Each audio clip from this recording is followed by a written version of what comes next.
Tonight, we're hearing from disgraced Illinois Governor Rod Blagojevich, fully pardoned today by President Donald Trump. And WGN's Bronagh Tumulty is outside the Blagojevich family home in Ravenswood Manor neighborhood where he spoke a short time ago to reporters. Bronagh? Good evening, guys. The former governor came out of his house tonight smiling, saying having reporters out here was just like the old days. He sang President Trump's praises, saying he found out about the news through a phone call. I think about my relationship with President Trump, and it's really, well, he's always doing things for me, and he never asked me to do anything for him. A new twist in a political saga and a clean slate tonight for ex-Illinois Governor Rod Blagojevich, speaking outside his home, his wife Patti at his side, saying they got a phone call 2 weeks ago from President Donald Trump. He told me that this is what he was going to do, and so we've known it for a couple of weeks. The president making good on that promise today with the stroke of a pen, issuing a full pardon after previously commuting Blagojevich's 14-year prison sentence during his first term in office. It's my honor to do it.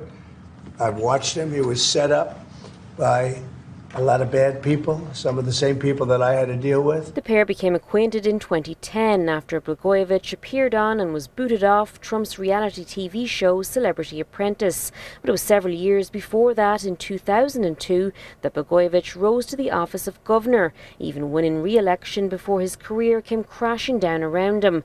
FBI agents showing up at his door in December 2008, arresting him on a wealth of political corruption charges.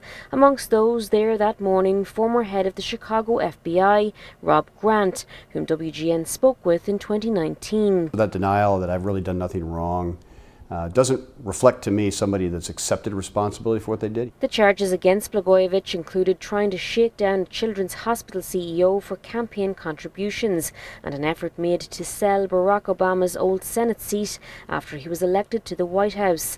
His brazenness even recorded on federal wiretaps. I've got this thing, and it's golden, and I'm just not giving it up for nothing. That I'm innocent of any and all of these allegations. The Illinois General Assembly impeached Blagojevich and ousted him from office in 2009, but it took 2 trials to convict him. The first jury was hung, but he was eventually found guilty in 2011, serving 8 years of his sentence before Trump's commutation. After 2,896 days in prison, nearly 8 years, President Trump pulled me out of there, and now he did this. And all I can tell you is that President Trump is a man who, when he sees things that are wrong, he writes them and puts an end to them. Now, rumours are swirling about a potential new post as U.S. ambassador to Serbia, following a meeting between Blagojevich and the Serbian president just days ago. I'm not going into foreign affairs. Are you crazy? When pushed further, though, he declined multiple times to comment on whether he's been offered that role or expects to be,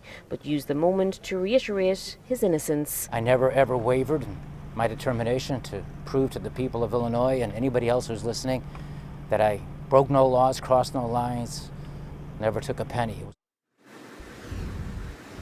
So what is next? Well, Blagojevich did tell us he is writing a book about his experiences and will continue doing some consulting work on the side. He did rule out running for public office again, though in spite of the pardon, he would still be barred from doing at the state level, but he has always been eligible to run on the federal side.